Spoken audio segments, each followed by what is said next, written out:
उत्तराखंड का भाई पहला एनिमेटर ऑफिशियली मैं ही हूँ। जो मोटू पतलू सीरीज है तो उसके शुरुआती एपिसोड में हम थे जब एनआईटी के हेड ऑफिस में तो बिल गेट्स उस समय आए थे इंडिया, तो एक ही ऑफिस में आए थे।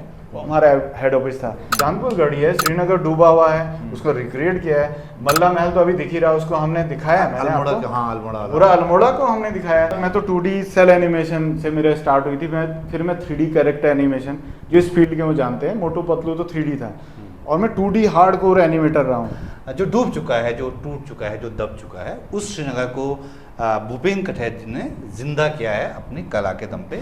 मतलब रजुला मालू शाही या गोलजू देवता की कहानियां वो भी हमने डाल दी हैं बीच में, ताकि पहाड़ी आदमी ना पहाड़ के वापस आने के चक्कर में इन्होंने मिडिल ईस्ट के सुल्तान का साहब ऑफर ठुकरा दिया। फ्री का सेब, फ्री की चोली, फ्री की नाशपाती, फ्री के आलू राजमा, बचपन में इतने खाए कि उसके बाद विटामिन की तो कमी नहीं है। अब मेरे पिताजी बोलते थे कि भाई लोन रोटी खाए अगर नहीं खाए। भाई देहरादून आए आज तक यहाँ कोई गढ़वाली बोलने को राजी नहीं है भाई साहब। साहब बोलते हैं कि ना भाई मैं गढ़वाली दिख रहा हूँ तो मैं पहाड़ी नहीं हूँ। मैं देहरादून वो पिछले बड़ी डंगडे चंदे नहीं सबका सब यार, उनको लगता है हम अनपढ़ साबित हो रहे हैं। तो भाई के कहने का मतलब कि वहाँ तो आप झंडे गाड़ रहे थे, यहाँ आपकी झंड हो गई है।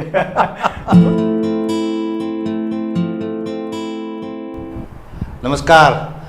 पहाड़ की कहानियाँ कहने के बहुत से लोगों के बहुत से तरीके हैं। बहुत लोग अलग अलग तरीके से कहानियाँ कह रहे हैं, यहाँ के जीवन की, यहाँ के समाज की, यहाँ की संस्कृति की, यहाँ के इतिहास की कहानियाँ जो दर्ज हैं उनको अलग अलग तरह से आप तक पहुँचा रहे हैं। मेरे साथ जो सज्जन हैं भूपेन कठैत, वो एक अलग तरह से इन कहानियों को बहुत दिलचस्प तरीके से लोगों तक पहुंचा रहे हैं। वो तरीका है एनिमेशन का। जैसे ये तीलू रौतेली पे उन्होंने ये एक कॉमिक तैयार किया है पूरा। तो ये एक तरीका है जिसे इतिहास को बहुत दिलचस्प तरीके से और लोगों तक बहुत सरल तरीके से लोगों तक पहुंचाने का। तो उसके बाद उन्होंने बहुत सारा काम उत्तराखंड के इतिहास पे, गढ़वाल के इतिहास पे, कुमाऊं के इतिहास पे इन्होंने काम किया है और एनिमेशन किया है, और उस इतिहास को एक नए तरीके से लोगों के सामने रखा है, उसको विजुलाइज किया है। जो हम इतिहास को लेकर कल्पना करते हैं, अंदाज़ लगाते हैं, उन्होंने उसको विजुलाइज किया है। और इसकी उनकी कुछ फिल्में जो एनिमेशन इन्होंने बनाया वो मैंने देखी हैं। बहुत ऐसा लगता है कि आप इतिहास में घुस रहे हैं, उसकी यात्रा कर रहे हैं, वहाँ विचरण कर रहे हैं। तो ये बहुत इंटरेस्टिंग काम भूपेन कर रहे हैं। तो आज भूपेन भाई के पास मैं आया हूँ। मैंने सोचा कि जब पता करूँ कि ये चल क्या रहा है, कुछ इनके काम मैंने देखे, ऑनलाइन देखे, तो मुझे लगा कि बड़ी दिलचस्प चीज़ से लोगों तक पहुँचना चाहिए। तो मैं आज सीधे उन्हीं के पास आ गया। भूपेन भाई, पहले तो बहुत धन्यवाद आपका कि आपने समय निकाला हमारे लिए। भाई धन्यवाद ज़्यादा आपका है। अच्छा, पर जो रिकॉर्डिंग मिस हुई थी ना उसमें मैंने ज़्यादा किया था। ये पूरे आधे घंटे की रिकॉर्डिंग हो गई थी भाई, उसके बाद कह रहे कैमरा ऑन नहीं हुआ। तो चले खैर वो मिस गड़बड़ हो गई, कुछ गड़बड़ हो गई, कुछ हमारी तरफ से और कुछ जो भी हुआ होगा, कुछ हुई है गड़बड़। तो हम ये बात कर रहे थे, आप एनिमेट जैसे ये तीलू रौतेली मैंने देखी, आपने इसे पूरा उस कहानी को, तीलू रौतेली की कहानी को पहुंचाया है। पहले इसी पे रहते हैं क्योंकि बहुत कॉम्प्लेक्स। हाँ। तो ये जो है, ये आपने पहले तो ये बताइए मुझे कि ये चलिए, ये आपने क्यों सोचा, कैसे सोचा, और तीलू रौतेली आपके दिमाग में क्यों? हाँ, तो इसको क्योंकि ना बहुत सारी चीज़ें, तो तीलू रौतेली क्योंकि एक तो ये था गढ़वाल या उत्तराखंड के इतिहास पे हमें काम करना था। तो सब लोग यही बोलते हैं कि बहुत बोरिंग है, इसको काम करोगे तो एक तो इसको बेचना ही मुश्किल है, आपका टाइम जाया होगा, प्लस इसको करोगे कैसे, इतना विवादित और बहुत सारे इसमें कॉन्फ्लिक्ट्स हैं। लेकिन बाकी चीज़ें तो हो रही हैं ना, लोकगीत बहुत अच्छे से कर रहे हैं, लोग हजारों सालों से पके पकाए आ रहे हैं। और कुछ फिल्में भी कम बन रही हैं, अच्छी फिल्में, सार्थक फिल्मों का तो अभाव हो गया फिलहाल। और इतिहास पे तो काम करने को कोई राजी ही नहीं है। अब हम भले ही साइंस बैकग्राउंड के थे, तो हमने इतिहास भी पढ़ा था उस समय, और हमने इसकी शुरुआत करनी थी। तो जब सब लोग ये कह रहे थे इतना बोरिंग है यार, इसको कैसे करोगे, तो हमने कहा इसमें जैसे चित्रकथा से हमने स्टार्ट की, जिसको कॉमिक्स भी कहते हैं। तो मेरा बैकग्राउंड ही आर्ट का हो गया था, एनिमेशन का हो गया था। तो मैंने कहा इसको विजुअल फॉर्म में लाएंगे, और अगर आपको चित्रों के रूप में कोई चीज़ दिखती है तो बहुत इंटरेस्टिंग हो जाती है। तीलू रौतेली कैसे जा रही है, लड़ने कैसे जा रही है, मेले में जा रही है तो दुश्मन अटैक कर रहा है, फिर वो किसी नटनी को देख रहे हैं, फिर क्या बातें चल रही हैं। तो ऐसे ही सुनाओगे थोड़ा बोरिंग होगा, हालांकि ये कहानी ही मजेदार है। इतिहास में तो और बोरिंग हो जाता है ना, ये पाषाण काल ये वगैरह। तो पहला ये था कि आर्ट को डालते हैं यार इसमें, तो इससे एक तो हमारे आर्ट की प्रैक्टिस जो थी, जो क्रिएटिविटी की भूख है वो भी हमें उसकी भी तृप्ति हो रही। दूसरा, इस कहानी के पीछे कारण क्या था, शुरुआत यहाँ से इसलिए की कि इससे इंस्पायरिंग कहानी मुझे पूरे इतिहास में कोई नहीं मिली। हैं बहुत एक से एक कहानियां हैं, बहुत सारे हीरोज हैं हमारे, सबका जिक्र आएगा। पर यार मुझे पता नहीं क्यों ये लगा कि जिस एक लड़की बच्ची 15 साल की, जिसके भाई, जिसके पिताजी, जिसके मंगेतर, सबको दुश्मन ने मार दिया। अब वो जाती, वो खाना को मतलब खाना खुना छोड़ के डिप्रेशन में चली जाती, कुछ नहीं करती। पर उसकी माँ ने जिस दिन डांटा मेले में जाने की जिद कर रही थी, तो क्या हुआ, उसने तलवार उठाई और 7 साल तक दुश्मन से लड़ती रही, घर ही नहीं आई। आजकल के बच्चों के लिए जो सबसे बड़ी समस्या है डिप्रेशन की, तीली रोतीली पढ़ लो भैया, डिप्रेशन नहीं होगा। तो ये कहानी थी। इसमें सहयोग रतन असवाल भाई ने बहुत सहयोग दिया है, उन्होंने तो प्रिंटिंग का खर्चा उठाया। राहुल ने इस पे बहुत ज़्यादा काम किया, मेरे शिष्य भी रहे और उन्होंने बहुत मेहनत की है, क्योंकि नाम में से कई बार छूट जाते हैं। पर भैया 1% काम मेरा, 99% सब लोगों के वजह से हुआ है। जी, तिलो तो ये तो आ गए हम तिलो रौतेली पे। अब ये आते हैं कि आप जो है, आप तो साइंस के स्टूडेंट थे। हाँ। और आप उसके बाद दिल्ली में आपने बहुत कुछ बड़े बड़े प्लेटफॉर्म में और बड़े बड़े लोगों के साथ काम किया। इंटरनेशनली भी आपने बहुत सारे क्लाइंट्स के साथ काम किया।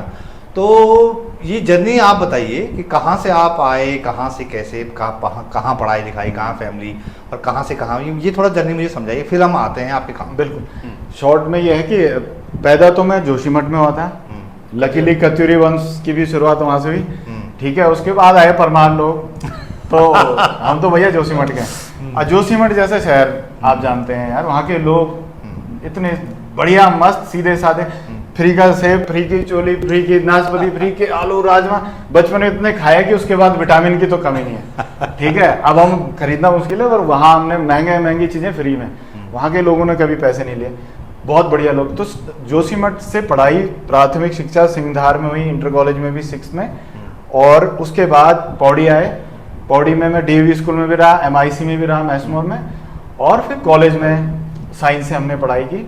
और उसके बाद क्योंकि हम TT खेलते थे, क्रिकेट खेलते थे, तो एक तो जयदी सर भी TT खेलते थे, तो उन्होंने खेलने में कहा कि तू यार हिस्ट्री से कर PG, और उन्होंने कहा कि गढ़वाल की हिस्ट्री पे किसी ने काम नहीं किया, तुम करो इस पे। तो मैंने MA हिस्ट्री से भी किया।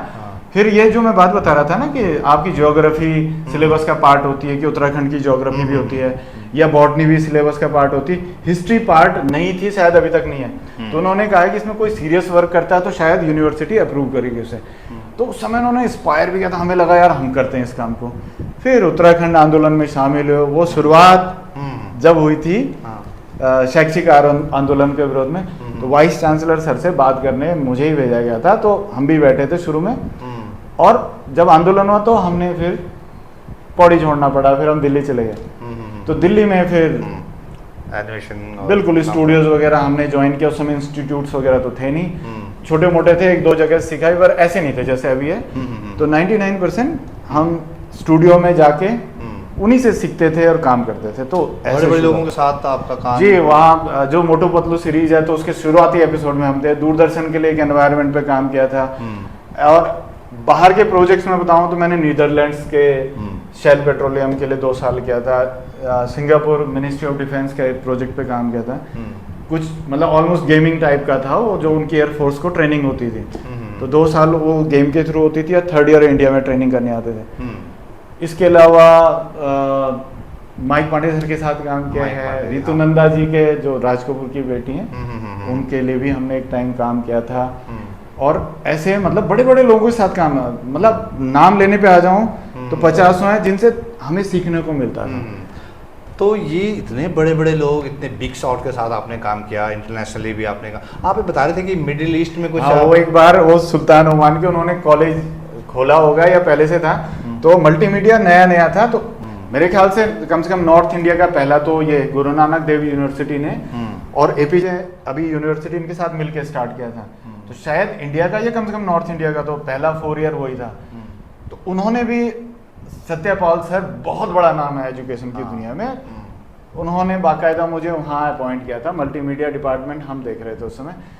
तो जब सुल्तान ने यूनिवर्सिटी खोली तो उसने इंडिया से फैकल्टी चाहिए थे। सुल्तान की पढ़ाई इंडिया से हुई, तो अच्छा अब उसने विज्ञापन दिया होगा जो भी दिया, तो मेरे को कॉल कर दिया उन्होंने। अब मैं उनमें कंफ्यूज करता हूँ, 2 होटल हैं, ताज, एक ताज मानसिंह है, अच्छा, एक ताजमहल है। हाँ, तो उसमें जो छोटा वाला है शायद, हाँ, वहाँ उन्होंने बुलाया था। वहाँ गए तो मैंने कहा यार मैं गढ़वाल आने की सोच रहा था तब से, मतलब मैं मतलब मेरे तो ये था कि अल्टीमेटली वापस जाना। तो वहाँ एक कंपनी अरबिन, उन्होंने शेयर तक ऑफर कर दिए थे 15%, मेरे को अभी तक लेटर पड़ा उन्हें। अब मैं कंफ्यूजन में चल रहा हूँ कि यार मुझे वापस जाना, यहाँ फंस गया तो पैसे के लालच में। तो सुल्तान के जो भी उनका स्टाफ था, जब मैं नखरे कर रहा था, इंटरव्यू उन्होंने कहा सारे इंडिया से बुलाए हुए हैं। तो लास्ट में उन्होंने साफ बोला था हमने आपको सेलेक्ट कर लिया, आप एक बार मिल लो। पर फिर भी मैं वहाँ नहीं गया। तो पहाड़ी आदमी ना पहाड़ के वापस आने के चक्कर में इन्होंने मिडिल ईस्ट के सुल्तान का साहब ऑफर ठुकरा दिया। इतना बड़ा ऑफर था, एनिमेशन मल्टीमीडिया में काम कर रहे थे, बहुत पुरानी बात हो गई, 20-22 साल पुरानी बात हो गई। तो यहाँ आके एक तो क्या वही सनक यही थी कि भाई अपने काम करके तो एक पहाड़ में रहने का तो था ही कि रहना यही है। दूसरा मुझे एक गलत फहमी भी हो गई थी कि मैं बाहर के जो प्रोजेक्ट कर रहा था, मैं सोचा मैं सुपरस्टार हो गया, अब यहाँ आऊंगा तो सबने मेरे को बोला तो मुझे थोड़ी पता था। वो उन्होंने मुझे जैसे खूंटे में कुत्ते को वो नहीं पट्टा बांध देते हैं, और वो कराए जा रहे हैं, हम करे जा रहे हैं काम, लेकिन रिजल्ट नहीं निकल रहा था। हाँ, यहाँ पे एक चीज़ और है, 98 में मैंने यूनिवर्सिटी के लिए काम दिल्ली से किया था। तो उन्होंने एक मशीन ली थी, आर्कियोलॉजिकल जो डिपार्टमेंट है उनका, तो नोटियाल सर उस समय वहाँ पे प्रोफेसर थे, अच्छा, अभी शायद रिटायर हो गए।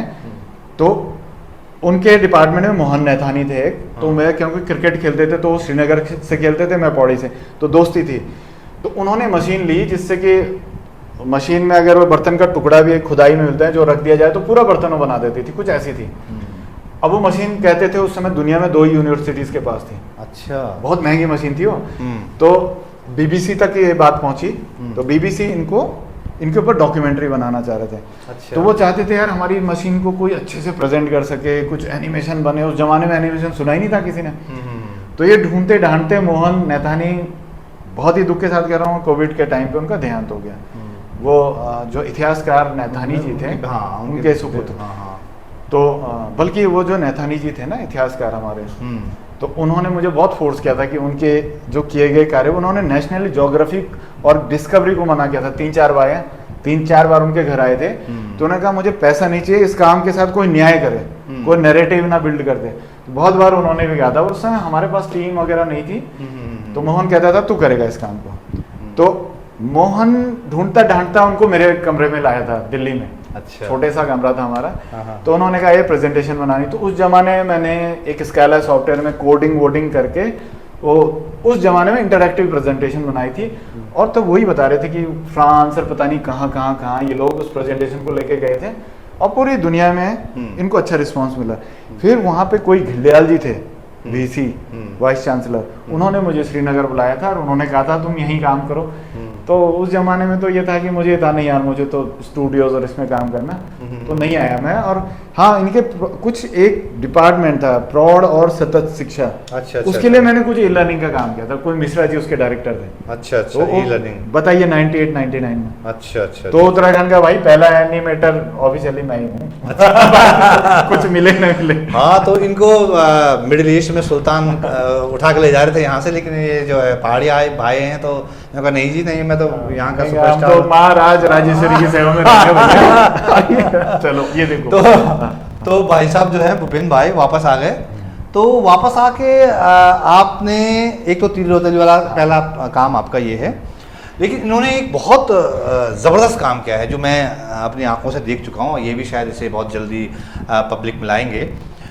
इन्होंने उस दौर के जो गढ़वाल का इतिहास था, जैसे वो है चांदपुर गढ़ी है, वहाँ का जो महल था, वहाँ के जो महल के जो बचे हुए खंडर हैं, हिस्से हैं, या श्रीनगर का जो महल डूबा था 94 की बाढ़ में, 1794 की बाढ़ में, 1803 के भूकंप में तहस नहस हुआ था, उसके जो फोटोग्राफ थे उसको एनिमेशन के जरिए उन्होंने एक जिंदा कर दिया है।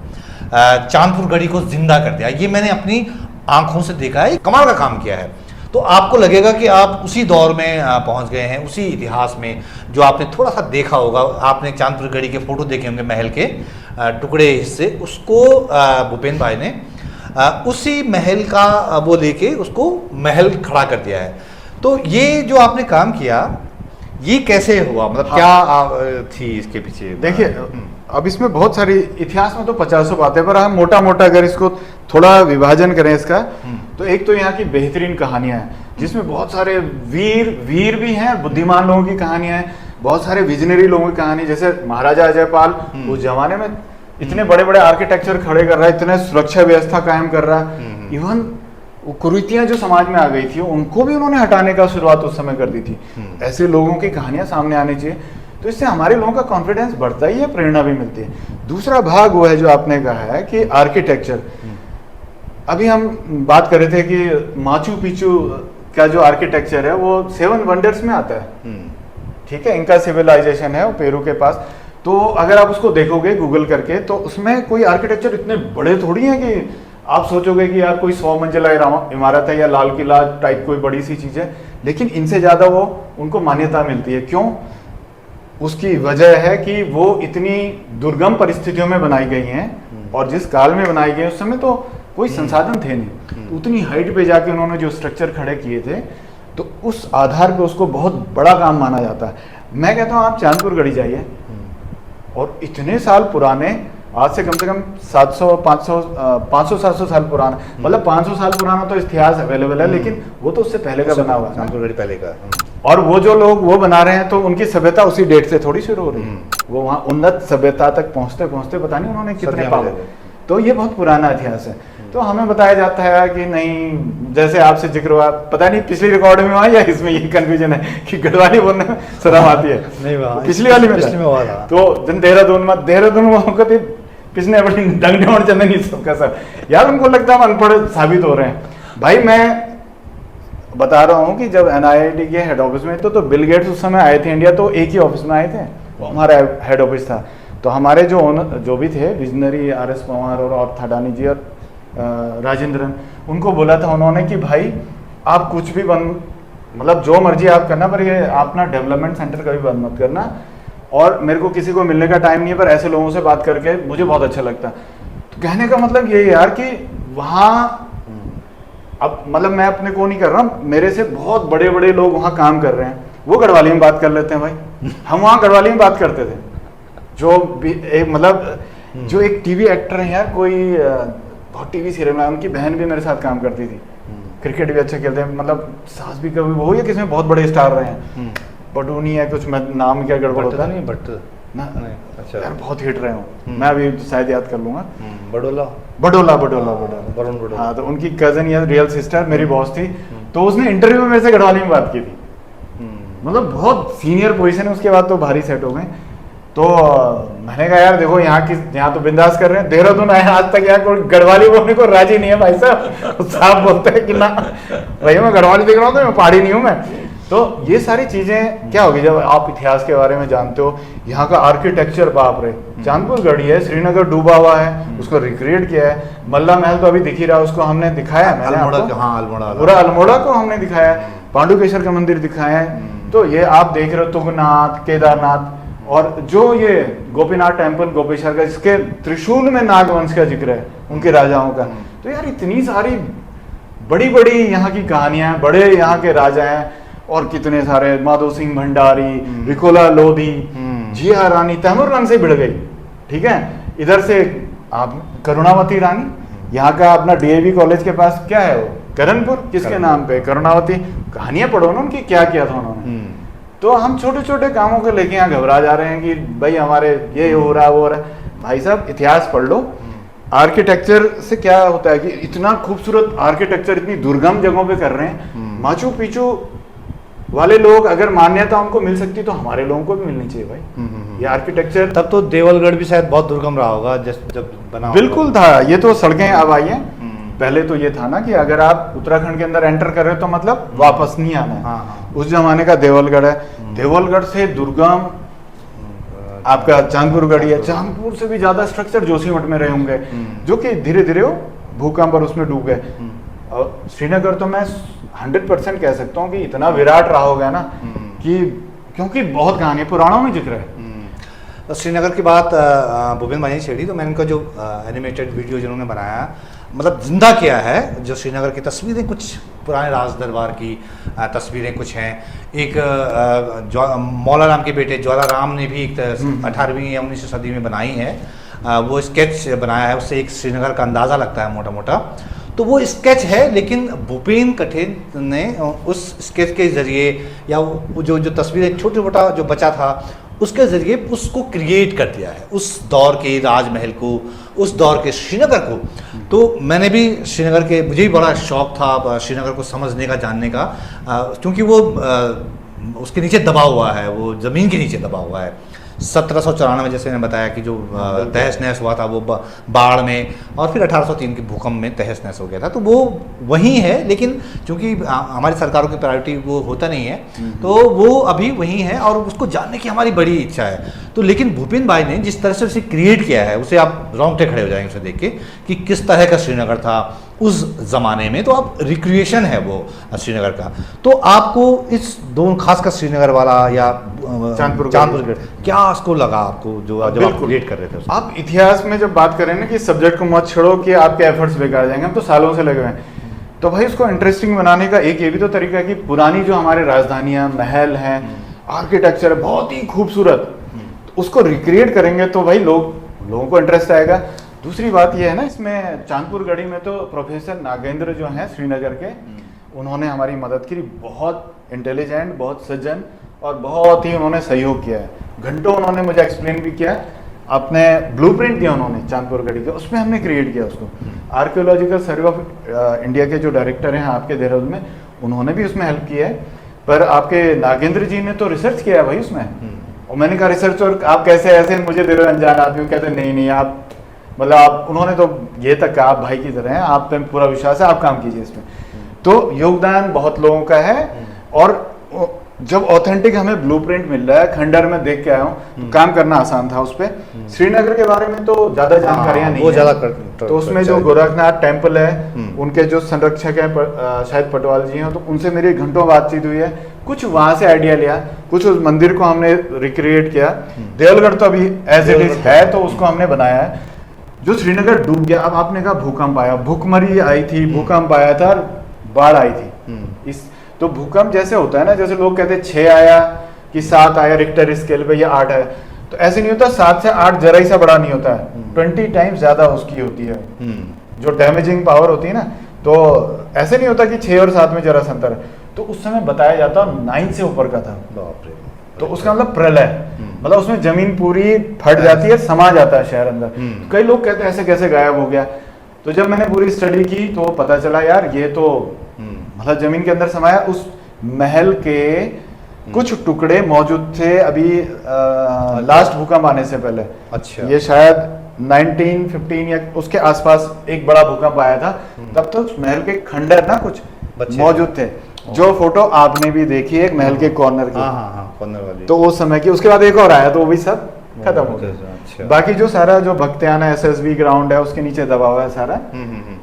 पुराना श्रीनगर वही था जो मेन श्रीनगर था। तो क्या जो उस दौर में वहाँ बसासत थी, जो मकान थे, जो बाजार था, उसको भी आपने उसी तरह क्या पाया? हाँ ठीक है, इसको अच्छा कुछ चीज़ें ऐसी है ना कि यार देखो सारी चीज़ें तो हम एज इट इज़ नहीं दिखा सकते हैं, जिनके बारे में जानकारी नहीं है तो उसमें थोड़ा हम उसमें विजुलाइज भी करते हैं, थोड़ा सा लोगों को रोचक बनाने के लिए अपने हिसाब से भी करते हैं। लेकिन जैसे हमने अल्मोड़ा तो अभी अवेलेबल है ना, मल्ला महल, उसको हमने पूरा रिक्रिएट किया है कि कैसे रहा होगा, थोड़ा बच्चों के हिसाब से भी किया कि मजा आए। या जब कत्यूरी जोशीमठ से बैजनाथ गए थे, बैजनाथ के पूरा हमने दिखाया, वैसे आर्किटेक्चर दिखाया। तो इसमें जो आपने पूछा कि उस समय के आर्किटेक्चर में अगर मोटा मोटा एक मंदिर बहुत खूबसूरत थे और एक जो मकान कैसे रहे होंगे, ठीक है, तो बहुत किस्म के थे। लेकिन अगर हम इसको भी थोड़ा शॉर्ट में करें तो जैसे कटारमल का मंदिर, इतना खूबसूरत टेम्पल है जो कटारमल का है, तो हमने वो रिक्रिएट किया है, जो कहानी उससे संबंधित है उसी कैंपस में चलेगी। ऐसे ही पांडुकेश्वर का टेम्पल है, वो बहुत महत्वपूर्ण है, अच्छा, वो एकमात्र ऐसा टेम्पल है जो बेलनाकार उसकी फॉर्म है। अच्छा, तो वो भी हमने बनाई है। कहीं इंडिया में मुझे कहीं और दिखा नहीं है, कहीं है तो आप बता सकते हैं भाई को, कमेंट देके। वैसे है नहीं। ऐसा ही वो पांडुकेश्वर टेम्पल के अंदर आर्किटेक्चर के अलावा क्या है, ताम्रपत्र हैं जिसमें वहाँ के राजाओं की बिल्कुल पुख्ता जानकारियां बिल्कुल सबूत के साथ मिल रही हैं कि कत्यूरी राजवंश यहाँ पे था। ऐसे जो गोपेश्वर का हमने आर्किटेक्चर खूबसूरत, गोपीनाथ टेम्पल, उसकी कहानी बड़ी मजेदार है। पर उसमें देखिए जो त्रिशूल है 15 फीट का, नागवंश के राजाओं का जिक्र है। तो नागवंश उस समय नॉर्थ इंडिया का बहुत पावरफुल था। जो फिल्मों में नाग नागिन की कथाएं ये देख रहे हैं ना, वो नागवंश से रिलेटेड है। इतने पावरफुल एक राजवंश था कि हो सकता है कश्मीर से लेकर पूरा नॉर्थ वेस्ट तक था, पर यहाँ तो था ही, यहाँ और हिमाचल में। तो एक तो आर्किटेक्चर हमें आकर्षित करता है, ठीक है, मंदिरों का, लेकिन इतिहास भी बता रहा है। दूसरा आर्किटेक्चर है मकानों का। हाँ, तो मैं ये समझना चाह रहा था, आपने कुमाऊं से लेके गढ़वाल, जौनसार सबको देखा, पढ़ा और उस पर क्रिएट किया, चीज़ें एनिमेट किया। तो आपको इसमें क्या फ़र्क दिखा या क्या समानता दिखी? जैसे मंदिर हैं तो जब तक कत्यूरी है तो मेरी अपनी है, बाकी बड़े बड़े इतिहासकार इसको चेक कर सकते हैं। कत्यूरी जब जोशीमठ से जा रहे हैं बैजनाथ और वो, तो उनका आर्किटेक्चर एक जैसे जा रहा है, आदि बद्री में और इधर, ठीक है, जो ये, और उसी की छाप लगभग तब चंदों पर इन पे दिख रही। पर जब चंदवंश धीरे धीरे पावर में आए तो थोड़ा थोड़ा चेंज होता गया, मल्ला महल थोड़ा डिफरेंट लगेगा। तो ऐसे ही मकानों को जो आपने बताया, जौनसारी मकान अलग हैं थोड़े से, और गढ़वाली थोड़ा अलग आर्किटेक्चर, कुमाऊनी थोड़ा अलग है, कभी कभी मिक्स भी हो जाते हैं। मोटा मोटा क्या है, जैसे कुमाऊनी जो खूबसूरत से मकान है उनकी जो जोड़ी सी होती है, तो उनकी बालकनी टाइप खूबसूरत निकलते हैं। गढ़वाल में डिंडाला टाइप होता है ना, वो खुला सा, और इसकी सीढ़ियां बाहर से जा रही, ज्यादातर मकानों में देखा गढ़वाल में, और डिंडाला खुला है, बालकनी सिस्टम नहीं है। कुमाऊनी जो आर्किटेक्चर उसमें खूबसूरत सी बालकनी है, लेकिन सीढ़ियां मकान के अंदर जाके अंदर से फिर तो डिंडाला नहीं ओपन। अब बॉर्डर के इलाके में दोनों टाइप के हैं। और जो ये अपना जौनसारी या उत्तरकाशी साइड में, ये हिमाचल का भी प्रभाव है कुछ, तो यहाँ के मकान आपने देखे होंगे जो भूकंप 9 का भी आ जाओ झेल जाते हैं, वो पत्थर लकड़ी या ऐसे करके बनते हैं। उसमें हमने तो वो जो आर्किटेक्चर है जौनसारी, उसको हमने वैसे रखा है। जब वहाँ की कहानी आ रही, गढ़वाल के राजा की आ रही, तो यहाँ का आर्किटेक्चर रखा है। देखो, कम से कम नॉलेज होगी आगे की पीढ़ी को कि आर्किटेक्चर क्या था। मतलब शैक्षिक दृष्टि से देखें तो हमने जितना हो सकता है उस पर प्रयास किया कि शहर बना रहे हैं, अल्मोड़ा का मल्ला महल के साथ बनाना तो बनाया, उसका बाजार बनाया तो मकान वैसे बनने चाहिए। तो आर्किटेक्चर अपने आप में बहुत मजेदार चीज है और वो बहुत सारी प्रेरणा भी मिलती है। तो मतलब आपके लिए भी एक लर्निंग हो रहा है, क्योंकि आप आर्टिस्ट हैं, एनिमेटर, लेकिन नहीं, फिर सीखना तो जीरो से पड़ा ना, इसको जीरो से पड़ा। तो आप जो है जब इसमें घुसे, आपने मंदिर देखे, आपने मकान देखे, उस दौर के बाजार देखे, या जो भी आर्किटेक्चर था, उसके बाद उसके अलावा आप जो है इसका उत्तराखंड के इतिहास में आपने और चीज़ें देखी हैं, एनिमेशन के ज़रिए आपने उस दौर के शासकों का जिक्र किया है, उस दौर में कैसे जीवन शैली थी, कैसे लोग रहते थे। तो थोड़ा उसे समझाएं, क्या आपने इसमें बनाया है, नई चीज़ क्या आपने क्रिएट की है? तो ठीक है, जैसे सबसे जो बोरिंग चैप्टर अभी है, मतलब वो है पाषाण काल। उस समय राजाओं की कहानियां नहीं है, कोई माधव सिंह भंडारी वहाँ है नहीं, वहाँ हर्षदेव जोशी के जो कारनामे वो आ नहीं रहे हैं, या जो भी है, मतलब तो जो मैं इंटरनेशनल कुछ हिस्ट्री भी स्टडी कर रहा था, तो जो ओडियार जो गुफाओं में मिले हैं चित्रकला, हमारा नाम भी ओडियार, वहां से थोड़ा मैच होता, उसकी कहानी होगी कुछ। तो आदि मानव गुफाओं में पेंटिंग कर रहा था, चित्र बना रहा था। तो अभी मैंने पहला एपिसोड डाला तो किसी ने बहुत ज्यादा कमेंट भी किया कि ये आप झूठ बता रहे हैं, भाई मैं नहीं बता रहा हूँ, मैं जो डॉक्यूमेंटेड है उसको प्रेजेंट कर रहा हूँ। हमारा तो काम है उसको विजुअली प्रेजेंट करना। हमने कोई रिसर्च नहीं की, रिसर्च जिन लोगों ने की हमने उसको पढ़ा। तो वो जो आप बता रहे हो, जिस काल का आप जिक्र कर रहे हो, तो इसको आपने इसमें कैसे, जब आप इतना बोरिंग था, इतना मतलब इसको बहुत दिलचस्पी नहीं रही, तो कैसे आपने इसे प्रेजेंट? पहले तो उन चित्रों को हमने बहुत खूबसूरती से जो गुफाओं मिले हैं, इसमें पहला वाला, हाँ ये असली चित्र है, मतलब ये जो गुफाओं में चित्र मिले हैं वो हमने ड्रॉ किए हैं इसमें, ये इस टाइप के जैसे हैं, ठीक है। ये वाइट वाले मिले, मैरून कलर, अलग अलग गोरखा उड्यार है, लखू उड्यार है, बहुत फेमस। ये चित्र जो मिल रहे हैं ना, इनकी बाकी जगहों से भी तुलना हुई। अब देखिए इससे कल्चर का पता चल रहा है कि ग्रुप डांस करना शुरू हो गए थे। ठीक है, भले बोलना ये योग करती हो आकृति बड़ी यार, मतलब आश्चर्यजनक है, ऐसी पोज में कोई बैठे हुए, मुखौटा लगाए हुए इंसानों की मिली हजारों साल पुरानी। रामायण से लिंक हो सकता है इसका, ठीक है, रामायण जो हमारा होता है। तो भाई मतलब एक विंडो खोलते हैं बिल्कुल, जो आर्ट फॉर्म है वो मैंने थोड़ी बनाई है, किसी बड़े आर्टिस्ट ने थोड़ी बनाई, वो धीरे धीरे ग्रो करती। मैं तो आर्ट का विद्यार्थी रहा हूँ, बड़े बड़े आर्ट कॉलेज में पढ़ाने का सौभाग्य रहा दिल्ली के। तो पहला दुनिया का आर्ट वर्क जब पूछा जाता है किसी के इंटरव्यू में, तो लोग पता नहीं क्या क्या बोलते हैं। पहला आर्ट वर्क वो है जब इंसान शिकार कर रहा था ना, तो भाले के आगे जो पत्थर वो रगड़ के लगाता था शार्प करके, तो उसको कई बार वो खुदाई में मिले हैं हजारों साल पुराने, जिनको यूज नहीं किया, उसने डेकोरेट करके रख दिया था, उसको सुंदर लगने लग गया था। तो जो एस्थेटिक्स है ना उसके डेवलप होने लगे थे तब से। तो उस कहानियों का हमने आर्ट वर्क उनका इस्तेमाल किया। इसके अलावा मैं बताऊं कि उसके बाद सिक्के मिलने लग गए थे। तो सिक्कों में एक से एक आपके एक देवी का चित्र है, शिव का चित्र है, प्रकृति के चित्र हैं, उनके बारे में हमने जिक्र किया है, कहाँ से क्या रिलेशन बैठ रहा है। मतलब जो ग्रीको रोमन भी आए ना, उनके सिक्कों में नैना देवी है। अच्छा। जो हमारी नंदा देवी से मेल खा रही, अपने आप में रिसर्च का सब्जेक्ट है बहुत बड़ा।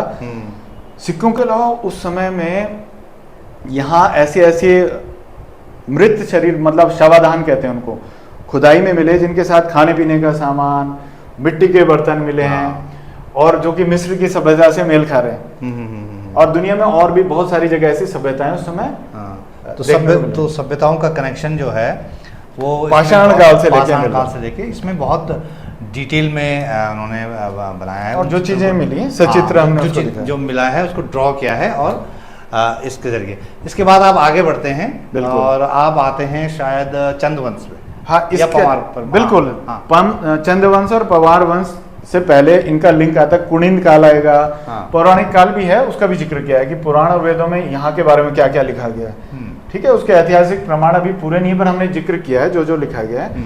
देन कुणिंद वंश के बारे में जिक्र है। उसके बाद कत्यूरी राजवंश आता है, जो उत्तराखंड के एक किस्म से आजकल के हिसाब से बैकबोन वहीं से निकल के आ रही।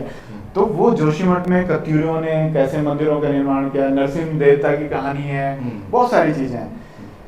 कत्यूरों के बाद जो कुमायूं क्षेत्र में चंद्रवंश का उत्थान हो रहा है, हमारे इधर गढ़वाल में परमार वंश, जो आप हैं परमार वंश से, तो इनके जो परदादा जी उनका वंश वहां, तो इनका यहाँ, तो उनकी जितनी भी कहानियां तब से अवेलेबल ज्यादा आसानी से हो रही हैं, तो उनको हमने सचित्र पूरे राजाओं की कहानियां, माधव सिंह भंडारी, उधर से रुद्र राजा रुद्रचंद, एक से किस्से हैं। मैंने पिछली रिकॉर्डिंग में बताया, दोबारा बता देता हूँ कि उसे भूल जाइए अब आप। हाँ, लेकिन बता सकते हैं कि किससे एक तो ऐतिहासिक हैं, जो बच्चे यहाँ प्रतियोगी परीक्षाओं की तैयारी कर रहे हैं, उनके डेट्स के साथ हमने छेड़छाड़ नहीं की। वो मजे मजे में इसको देखेंगे तो परीक्षाओं की तैयारी भी हो रही है, लेकिन कुछ किस्से हमने जो मजेदार थे वो भी इसमें जोड़े हैं। जैसे कि चंद्र राजवंश का किस्सा मैं सुना रहा था कि चंद्रराज, अब इस समय ये हंसेंगे नहीं ना, उस समय फर्स्ट टाइम था। तो एक बार क्या हुआ कि उन्होंने, राजा को शक हो गया कि यार मेरी राजगद्दी कोई हड़पना चाहता है। तो उन्होंने दरबारियों को हुक्म दिया, यार जिस पे भी शक है उसको खींच खींच के मारो, आंखें निकाल दो सबकी। तो लोगों की आंखें इतनी निकलवा दी कि उनके दो बड़े बड़े से घड़े भर गए थे।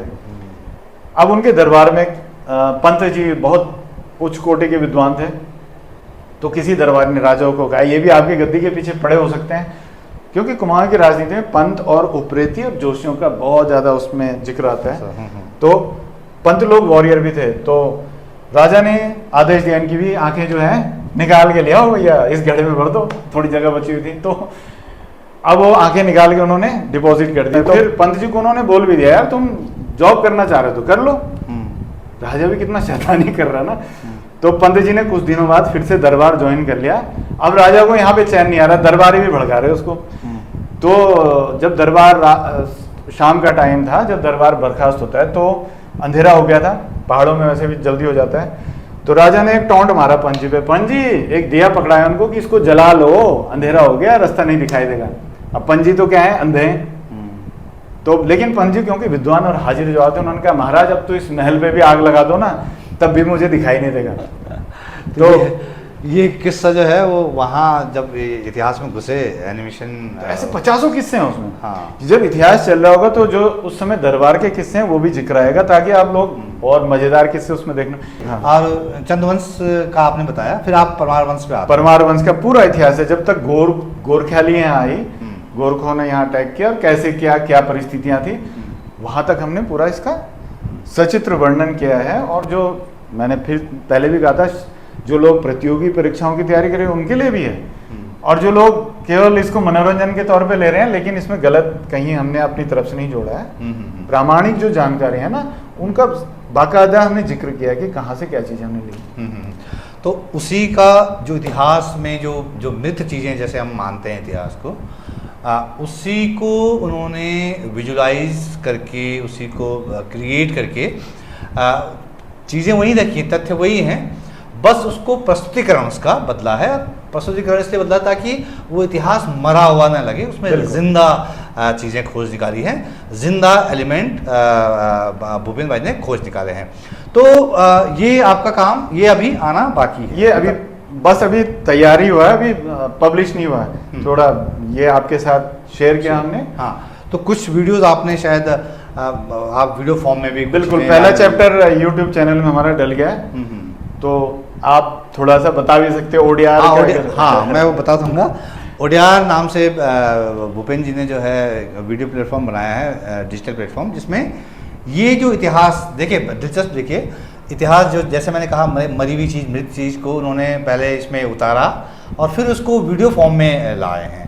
तो मतलब जिंदा करते हुए आपको जिंदा इतिहास चलता हुआ दिखेगा वीडियो फॉर्म में, ओडीआर में, इनके डिजिटल प्लेटफॉर्म में। और इसको शायद अमेज़न पे हम कुछ टाइम बाद ये बुक्स अवेलेबल हो जाएंगी। तो ये जो बुक्स हैं, जो आपको, जो इन्होंने क्रिएट किया है, सचित्र जो उसको बनाया है, गढ़वाल के इतिहास को, उत्तराखंड के इतिहास को, चंद वंश के, परमार वंश के इतिहास को, और ये जो तमाम काम इन्होंने किया है, ये अभी आना बाकी है। लेकिन ये चूँकि मैं देख चुका हूँ तो मुझे बड़ा कौतूहल था इस बारे में जानने समझने का, और जो वीडियोस इन्होंने खासकर बनाए हैं वो तो अमेजिंग है, अल्टीमेट है।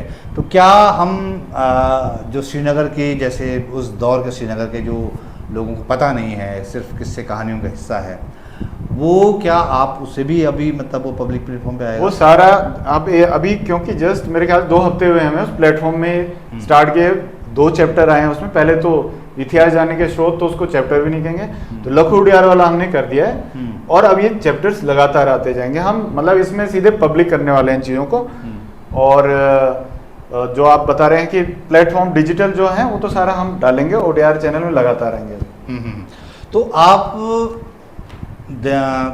आप दिल्ली में बड़े प्लेटफॉर्म से, बड़े लोगों के बीच काम करके यहाँ आए वापस, तो यहाँ का ओवरऑल, मतलब आप, अगर मैं कहूँ कि एक पहाड़ का बंदा वहाँ झंडे गाड़ रहा था दिल्ली में, हाँ, और फिर आप वापस आ गए अपनी जिद से, अपनी सनक से, तो क्या आपको उस तरह का रिकग्निशन मिला यहाँ पे, नहीं मिला, या वो लगा कि यार?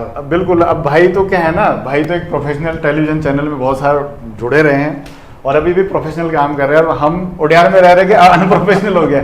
तो भाई के कहने का मतलब कि वहाँ तो आप झंडे गाड़ रहे थे, यहाँ आपकी झंड हो गई है। तो चलता है भाई ऐसे। ऐसे काम के लिए ना थोड़ा बड़ा दिल करना पड़ता है, और बाकी एक ही लाइफ है यार, सिर्फ पैसे कमाते रहेंगे तो कैसे चलेगा। और जो काम में लग जाओ तो हो तो जाता है।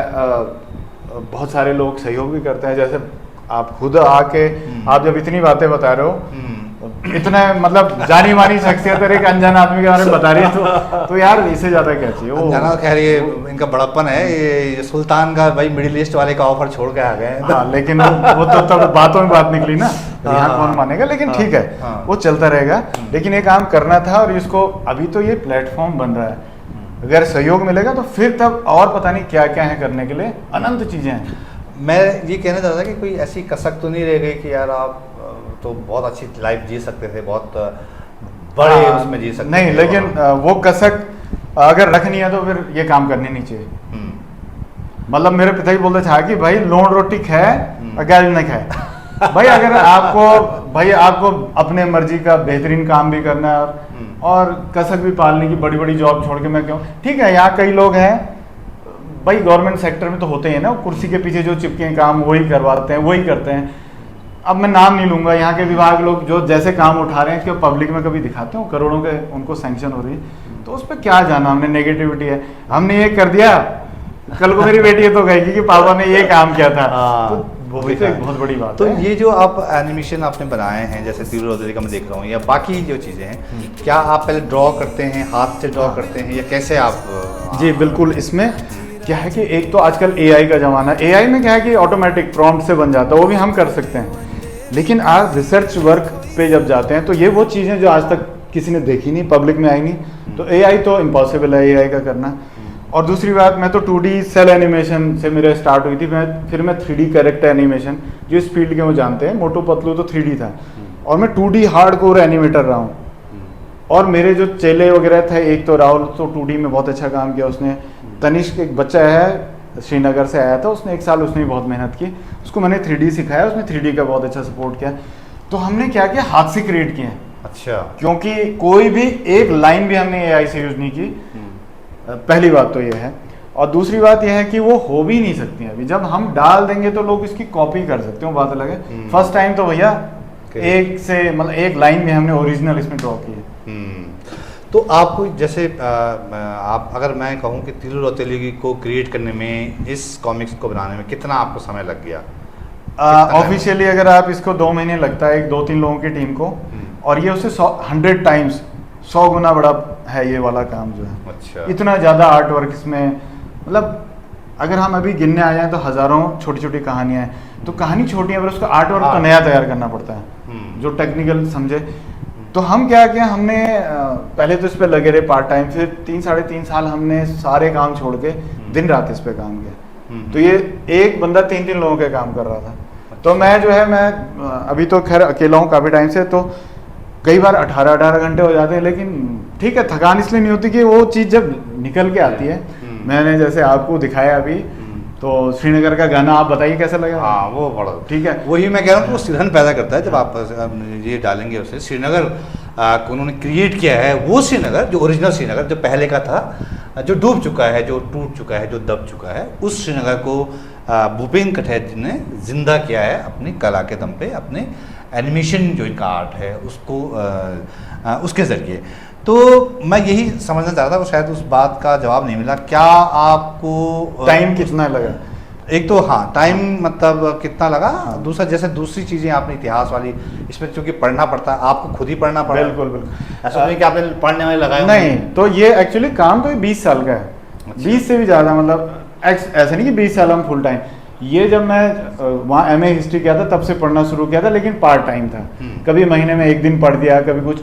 और पिछले लगभग 6 साल से फुल टाइम हुआ, क्योंकि मैं 6 साल से लगा हूँ, तो 3-3.5 साल में हिस्ट्री बार बार पढ़ता रहा। तो जो क्रिएशन है उसके बाद शुरू हुआ।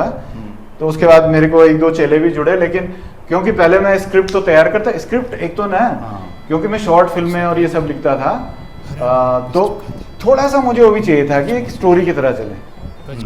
अब कई बार क्या हो रहा कि एक राजा है, उसके बारे में 1 लाइन मिल रही, दूसरे राजा के बारे में आधा लाइन, क्या आप दिखाओगे, बोर हो जाएंगे लोग। तो उसको हमने जैसे तैसे कोशिश की है कि एक कहानी के तौर पे चले, फैक्ट्स भी पूरे रहें। तो मुझे वैसे मैं बार बार कहता हूँ कि 6 बार मैंने स्क्रिप्ट लिखी है। अच्छा। 6वीं बार में मेरे को रिदम महसूस हुआ, बहुत बढ़िया भी नहीं होगा पर इतना हो गया था कि मज़ेदार लग रहा था। तो उसके बाद हमने इसके आर्किटेक्चर और विजुअल जो आर्ट फॉर्म है उस पर इसको कन्वर्ट करना शुरू किया। तो मतलब काम 20 साल का होगा, लेकिन 6 साल से सीरियसली हमने इस पर काम किया। 6 साल लग गया इस पर हमें। तो जो पहला काम आपका था, जैसे आपने बताया तीलू रौतेली, तो इससे आपको किस तरह का रिस्पांस मिला कि ये एनिमेशन का ही तो अलग काम हुआ, या गजब काम हुआ, ऐसा क्या कुछ हुआ? ऐसा तीलू रौतेली का तो क्योंकि अच्छा रिस्पांस मिला है, और ये वो क्या कहते हैं, स्कूल में पढ़ाई भी जा रही है। अच्छा। रेफरेंस बुक के तौर पे। और इसके अलावा भी मैं बताऊं कि ये जो आप बार बार चिंता कर रहे हैं, क्योंकि छोटे भाई की तरह है, वो कह रहे हैं यार इतना तुमने लगा दिया। हमें तो यह है कि या तो स्कूलों में ये भी जाएगी, या तो हम जब प्लेटफॉर्म में डालेंगे इनको बेचने के लिए, तो भाई लोगों को पसंद आएगी। तो हम से मुझे एक करके मेरे दर्शकों को दिखा दीजिए, ये जो है ये इनका, ये पाषाण जो प्रागैतिहासिक काल और कुलीन का त्यूरी, यहाँ का हमारे उत्तराखंड का, वो सारा इसमें आएगा। अंदर जो है पूरे। तो ये पूरा उसका कहानियाँ और उसके बीच में लोक कथाएं भी आएंगी। मतलब रजुला मालू शाही या गोलजू देवता की कहानियां वो भी हमने डाल दी हैं बीच में, ताकि आपको थोड़ा सा हर चीज मिले, हर चीज, लोक कथाएं मिले। हाँ। 50 लोक कथाएं। फिर परमार वंश का पूरा इसमें आएगा सचित्र, सारा का सारा जितना होता है, चांदपुर गढ़ी से लेके श्रीनगर से लेके गोपेश्वर, ये वो सब आएगा इसमें। और बरतवालों की वीरता हो गई, चाहे आपके नैथानी, पुरिया नैथानी की कहानियां, सबकी आएगी। मतलब माधो सिंह भंडारी और चंद्रराज वंश तो आपको पता ही है, इसमें हमने अल्मोड़ा भी क्रिएट किया, तो उधर से बुंगा की लाज जो है उसको भी क्रिएट किया है। ये देखिए मकान, ओरिजिनल आर्किटेक्चर। तो आर्ट वर्क ऐसा नहीं कि हमने बैठा कर दिया, रिसर्च किया फिर उस पर काम किया। तो एक पेज नॉर्मली अगर हम एक दिन में तैयार करते हैं तो इसमें हो सकता है 3 दिन लग गए हो, पर हमने किया टाइम एक्स्ट्रा देके। और बार बार नाम भी लूंगा, राहुल और तनिष्क ने बहुत मेहनत की है इसमें।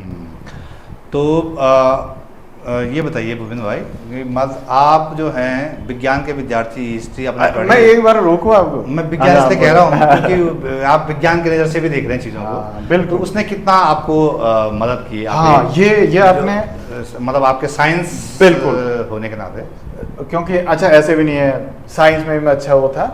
और 12th क्लास तक तो ऑब्वियसली मेरा बहुत अच्छा रिकॉर्ड रहा। उसके बाद बीएससी भी की। साइंस से फायदा क्या होता है ना, जब आप हिस्ट्री के भी तो 2 पार्ट हैं, एक पुरातात्विक एक साहित्यिक है ना। तो पुरातात्विक में तो साइंस ही साइंस है, आपको एनालाइज करना, आपको उस मटेरियल को स्टडी करना। उसके दौरान जैसे सिक्के हैं, तो देखो ना, अगर आप एनालिटिकल ब्रेन यूज करते हैं, थोड़ा साइंटिफिकली भी जाते हैं, कार्बन डेटिंग के थ्रू भी जाते हैं, तो उसमें बहुत ज़्यादा मदद मिलती है। और आर्ट से क्या होता है ना, आप एस्थेटिक्स पे काम करते हैं, आप फीलिंग समझते हैं। जो लोग गाते हैं ना, साइंटिस्ट बड़े बोरिंग और बड़े रूखे से होते हैं, उनको जिस चीज़ का सबूत नहीं मिला वो रिजेक्ट कर देते हैं। लेकिन एक सेंसिटिव आदमी आत्मा तक जाता है। एक आर्ट का विद्यार्थी या जो आर्ट बैकग्राउंड से हैं, साहित्य वाले, वो जो लोक गीतों से भी वो निकाल लेते हैं चीज़ें। तो दोनों का कॉम्बिनेशन है। तो वैज्ञानिक नज़र से जो है भूपेंद्र कठेर जी ने जो ये रचा है ना इतिहास, एक वैज्ञानिक दृष्टि वाले आदमी ने इतिहास को नए सिरे से रचा है। इतिहास फैक्ट वही है, उसको नया कलेवर दिया है, उसको नया रंग दिया है, और ऐसा रंग दिया है कि आप वो पठनीय है, दृश्य उसमें जो है वो देखने लायक हैं।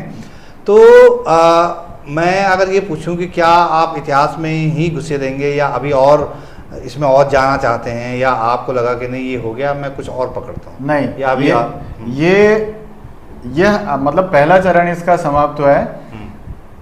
पहले तो ये लोगों का क्या रिस्पॉन्स रहता है, वैसे हमें तो उम्मीद है कि कुछ ना कुछ अच्छा रहेगा। उत्तराखंड के ऊपर विजुअल फॉर्म में उत्तराखंड को लाने के लिए बहुत बड़ा प्रयास चाहिए। उसके ऊपर मेरा ये सवाल आपकी तरफ से ही आ सकता था। खैर, तो मेरे दिमाग में उत्तराखंड का एक जो है ना वर्चुअल रियलिटी का एक म्यूजियम के तौर पे देखता हूँ मैं। अच्छा। ये मैंने प्रपोजल ऑलरेडी साइंस जो यहाँ का एक वो है, साइंस क्या है वो म्यूजियम, वहाँ मैं दे चुका हूँ। तो अनफॉर्चुनेटली मैं एक्सप्लेन ढंग से नहीं कर पाऊंगा, क्योंकि उत्तराखंड को मैं एक रूम के अंदर से आप ना पूरा देख सकते हो। जो ऑगमेंटेड रियलिटी एक नया है, हमने उस पर काम किया है। तो आगे तो अगर हम पूरा जीवन भी लगाएंगे तो एक छोटा सा पार्टी कर पाएंगे, पर एक प्लेटफॉर्म बन सकता है कि उसके बाद बहुत सारे लोग इस पे काम करेंगे। तो ये खत्म नहीं हुआ, ये तो बड़ी मुश्किल से शुरू हो पा रहा है। तो कम से कम इससे एक तो एक रास्ता तो निकलता है। मतलब अगर आपने सोचा है, आपने सिर्फ सोचा ही नहीं, आपने करके दिखाया है, तो इसका मतलब ये है कि एक रास्ता निकल गया है, एक विंडो खुल गई है कि अब आप उससे अच्छा, इतिहास के अलावा और बातें नहीं कर सकते हम, पुराने झगड़े हैं यार तुम। ठीक है, ये इंटरेस्टिंग है, सब कुछ है। तो जैसे कि जिक्र किया था ना इनका, एक वीडियो जिक्र अभी हम बात कर रहे थे कि घन्ना भाई का इन्होंने इंटरव्यू डाला था। हाँ। तो बात आ रही थी कि घन्ना भाई बहुत बड़े कलाकार, मैं बता रहा हूँ, हम जब वहाँ टीटीवी खेलते थे तो घन्ना भाई भी आए रहते और इतने जोक मारते, एक भगोड़ा रेडियो वाले थे, इतने कॉमेडियन यार। तो एक बार घन्ना भाई और मैं आ रहे थे कंडोलिया रोड से नीचे, फिर आए हम हॉस्पिटल के आगे से, तो घन्ना भाई मेरे पता नहीं कितने जोक चले, हल्का फुल्का कॉमेडियन मैं भी था, घन्ना भाई तो जीनियस। तो हॉस्पिटल जो सरकारी उसके सामने से आ रहे थे, तो वहाँ पे एक बंदा धरने पे बैठा हुआ था। अब वैसे तो ना यार वो जोक मारना नहीं चाहिए था, पर चलो वो हमने आपस में किया था। उस बेचारे कोई था, उसको खुजली की बीमारी थी और उसका ट्रीटमेंट नहीं हो पा रहा था, तो वो धरने पे बैठ गया। बैनर लगा हुआ था कि मेरा इलाज करो नहीं तो मैं मतलब जान दे दूँ, कुछ था मतलब। तो पहले तो हम उसका मजाक नहीं उड़ा रहे, वो कोई बीमारी थी तो यार भाई। लेकिन गन्ना भाई का सेंस ऑफ ह्यूमर ना, गन्ना भाई ने मेरे से कहा कि अरे बोला सुनी जा तू, ये कोई एक ही इलाज वे सकदू। मैंने कहा यार ये दवाइयों से नहीं हो रहा होगा, तबीयत धरने पे है ना, क्योंकि कई बीमारियों का इलाज नहीं होता। बोल बोला ये कोई एक ही इलाज वे सकदू। मैंने बोला क्या भाजी? बोले एक नंग काट दिया। क्योंकि जो खुजली है ना, अगर नाखून से घाव होता और बढ़ती है। तो देखा जाए तो वो सेंस ऑफ ह्यूमर, हम तो सेंस ऑफ ह्यूमर की नज़र से देखें। तो मैंने कहा ये गन्ना भाई ऐसी बात कर सकता है। लोग सोचते हैं ना स्क्रिप्ट पढ़ के वो एक्टिंग करता है, वो बहुत खतरनाक भाई साहब थे वो। Natural artist. और आपको पता है कि उनको एक हिंदी फिल्म में चांस मिला था? हाँ, वो मैंने इंटरव्यू में अच्छा, ठीक, पूरा उनसे बातचीत हुई थी। तो गन्ना भाई के किस्से भी, किस्से एक्चुअली ना क्या है कि आप पूछ लीजिए, मैं बीच बीच में जानबूझ के इधर उधर। वो ठीक है। तो ये तो खैर ठीक है, मैं बस ये सारी चीज़ें हो गई, सारी बातें हो गई। मैं ये समझना चाह रहा था कि भूपेन कठैत जो हैं उनको मैं क्या कहूँ, आप एक आर्टिस्ट हैं, पेंटर हैं, आप एक एनिमेटर हैं, आप इतिहास के विद्यार्थी हैं या इतिहासकार हैं। आप क्या आप तक अपने को समझ पाए हैं कि मैं क्या कर रहा हूँ? हाँ, मतलब समझ पाता तो ये नहीं कर पाता। ये फालतू की बातें हैं, कुछ नहीं है। जब जैसे लग रहा है ये करना। दूसरी बात ये जैक ऑफ ऑल ट्रेड एक आता है कि कहते कि जैक ऑफ ऑल ट्रेड मतलब बहुत सारी चीजों पे नहीं पढ़ना चाहिए, एक चीज का मास्टर होना चाहिए। पर मेरे साथ थोड़ी एक ट्रेजेडी है कि मैं हमेशा जैक ऑफ ऑल ट्रेड ही रहा है, तो मास्टर किसी का नहीं। खेल रहे तो वहाँ चैंपियन बनना है जी, टीटी में हमें चैंपियन बनना है। तो इसी में हमने एनिमेशन में जब काम कर रहे थे बहुत ज़्यादा किया, फिर हमने मैगजीन्स में किया, फिर वीडियो शॉर्ट फिल्म, तो फिर इतिहास भी लिखने लगे। लेकिन इसका एक इनडायरेक्ट वे में हमें फ़ायदा मिल गया, क्योंकि ये काम करने के लिए वो सारी चीज़ें चाहिए थी। तो कभी कभी जैक ऑफ ऑल ट्रेड वाले भी चल जाते हैं। तो यार वैसे ना होता क्या है आदमी यार, जो उसको प्रकृति बना देती है वही होता है, कुछ नहीं होता, हो जाती चीज़ें। तो यहाँ पे आप एनिमेशन का किस तरह का वो देख रहे हैं कि स्टूडेंट्स में, या वो मतलब आपको लगता है कि हाँ ये काम यहाँ पे किया जा सकता है, आगे भी किया जा सकता है? देखिए ये तो एक थोड़ा गंभीर प्रश्न फिर से आ गया। उत्तराखंड में मैं कह रहा हूँ कोई मिनिस्टर 1 घंटा सीरियस होकर बात कर ले। मैं एक कंपनी में था तो हमारी आउटसोर्सिंग होती थी, मतलब कंपनी की चेन्नई से, दिल्ली वाले चेन्नई को काम दे रहे, बैंगलोर दे रहे। बैंगलोर कितना दूर है, देहरादून वो लोग चाहते हैं कि अगर आईटी हब प्रॉपर बन जाए तो इतनी आईटी की जॉब्स हैं ना कि उत्तराखंड वाले पागल हो जाएंगे। मतलब एक बंदे पे 10-10 ऑफर्स आएंगे। और हमारा बच्चा पढ़ाई लिखाई में बहुत होशियार है, मेहनती है। उनको अभी तक हमारे बच्चे पे वो वाली हवाएं नहीं लगी हैं कि जो ड्रग्स का प्रकोप शुरू तो हो गया, बहुत दुखद है, लेकिन अभी है नहीं इतना। तो यहाँ का जो आईटी का इतना ज़्यादा स्कोप है, पर क्या यहाँ के लोग कर पाएंगे? हमारे नेता इतने विजनरी, उसमें मुझे शक है कि कर नहीं पा रहे हैं। स्कोप तो बहुत ज़्यादा है, हद से ज़्यादा है। मतलब दिल्ली हो या अभी यहाँ देखिए एयरपोर्ट यहाँ पे है, दिल्ली का जो एक्सप्रेस वे बन रहा है 2.5 घंटे में दिल्ली पहुँच रहे हैं। तो करने पे बात है, और वैकेंसीज हैं, काम है, बिल्कुल है। तो एक आखिरी बात जो आप मेरे व्यूअर को कहना चाहेंगे, एक पहाड़ी क्रिएटर हैं आप जो है दिल्ली की हवा लेके वापस आए हैं, आपने मिडिल ईस्ट जाने से इनकार कर दिया। सुल्तान कैसे जैसे ये तो खाटी पहाड़ी कर सकता है, जैसे कि अपना नुकसान करा के कोई बात नहीं। तो आपको कुछ क्या कहना चाहेंगे कि ऐसा ही ये रास्ता सही है आप वाला, कि ठीक है अपने मन की करो या देखी जाएगी? नहीं, अब देखिए गुजारा कैसे होगा। बिल्कुल, मैं कॉलेज में मतलब एक कॉलेज में तो फुल टाइम भी रहा हूँ दिल्ली में, और वो इंडिया के टॉप 10 में रहा है हमेशा आर्ट के उसमें। तो ऐसा नहीं है, देखिए अपने मन की करना तो एक अलग बात। तो मैं ये थोड़ी कह रहा हूँ कि वो काम करो। देखिए जब करियर चुनते हैं तो एक तो पैशन को फॉलो करो, लेकिन पैशन का स्कोप भी होना चाहिए। बच्चे गलती कहाँ करते हैं कि फिल्म में हीरो बनने जा रहा हूँ जी, भाई वहाँ 1 लाख लोग ना जो हीरो बनने आए थे आज स्पॉट बॉय पे हैं। मैं स्टूडियोज में रह चुका हूँ, भूखमरी पागल हो रखे हैं। तो ये मिसगाइड करने वाली बात है। ये हम तब कर रहे हैं जब 15-20 साल इंडस्ट्री में काम किया, बहुत सारी नॉलेज ली, और इसका स्कोप हम बनाने का 90% मुझे लगता है चांस है। ये मुझे जब एनालाइज किया मैंने तो काम कर रहे हैं ना सोच समझ के। पैशन भी ऐसे थोड़ी कि मैं भाई पिकासो बनना, मैं क्रिकेटर बनना चाहता हूँ जी, मेरे को तुम मोहल्ले की टीम में तो जीत नहीं पा रहे हो। तो पैशन का स्कोप भी होना चाहिए कि उसमें जॉब आप पे है, देन आपका टैलेंट भी होना चाहिए, तब फॉलो करो ना। तो हमने बहुत सारे क्लाइंट के साथ जब हमें अच्छे भाई सैलरीज अच्छी मिल रही थी, हमें अच्छे अवार्ड मिल रहे थे। फिर यहाँ हमने तीलू रौतेली की बहुत अच्छा रिस्पांस रहा, तो हम बढ़ते गए। तो पैशन है लेकिन बिना स्कोप के तो कोई बच्चा ऐसे नहीं जाना चाहिए किसी लाइन में।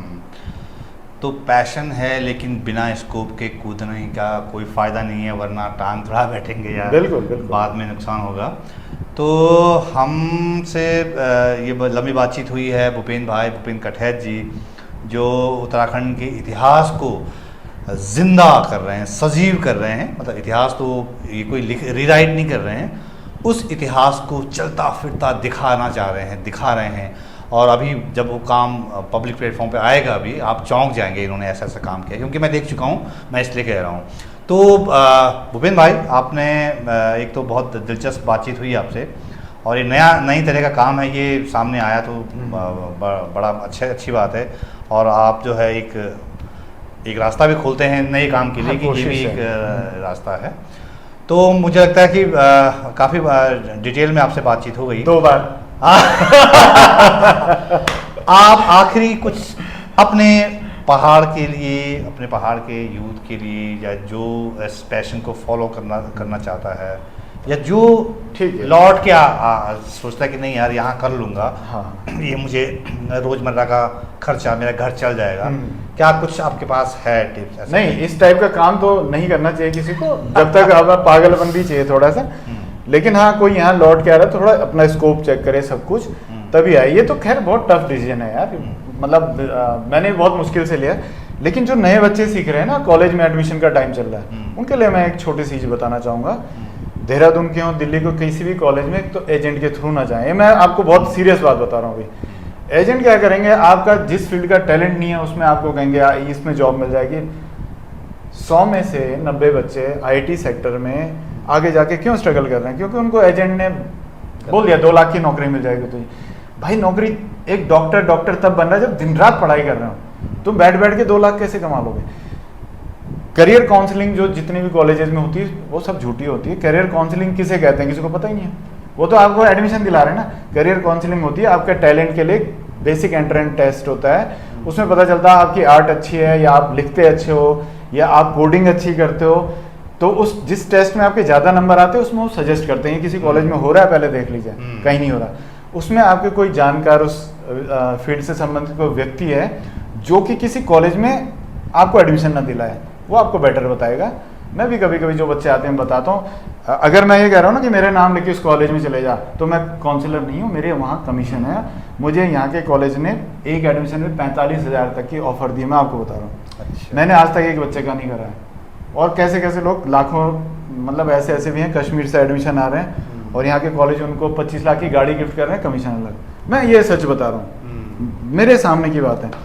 गांव से बच्चे आ रहे हैं, ग्राम प्रधान एडमिशन करा रहा है। बिल्कुल बेवकूफ़ मत बनो, अपना टैलेंट किसी जानकार से चेक कराओ, इस फील्ड में कर भी सकता हूँ, वो होती करियर काउंसलिंग। देन कॉलेज में डायरेक्ट जाओ, जाना है तो फैकल्टी से मिलो, बच्चों से मिलो, एजेंट के थ्रू नहीं जाना है। करियर काउंसलिंग कॉलेज वाला नहीं होता है। ये मैं बच्चों के लिए बहुत चिंता होती है मुझे। तो बहुत काम की बात और बहुत ज़रूरी टिप्स आपने दिया। तो भूपेन भाई, मुझे लगता है कि बड़ा मज़ा आया आपसे बात करके। मज़ा आया या तुम ये थक गया परिवार में जो नया चिराग है, 2 बार रिकॉर्डिंग हुई है ना, कोई बात नहीं है, हम तो अगली बार तो कुछ और बात। तो ये एक्चुअली ये विज्ञान के विद्यार्थी इतिहास में घुसे हुए हैं, तो अब ये इसी तरह की बात करते हैं, परमार वंश और ये वंश फला। यार तुम घबरा गए, मतलब परमार वंश से ताल्लुक तो है ना यार हमें इसमें क्या है, मतलब हमें नहीं पता कि हमारी कहाँ पे जो है कनेक्शन कहाँ है। चलो 50-50 बहरहाल ठीक हो भी सकता है। तो बहुत बहुत धन्यवाद आप जो है। और अभी तो शुरू हुई है मुलाकात, और क्या क्या आगे होती है। हाँ, और क्योंकि अभी आपका काम बहुत से आना बाकी है, जो मैं देख चुका हूँ, लेकिन पब्लिक में आना बाकी है, तो उस पर भी बात करेंगे। आपके साथ कवि सम्मेलन भी होगा। वाह, ये बहुत अच्छी बात। ठीक है।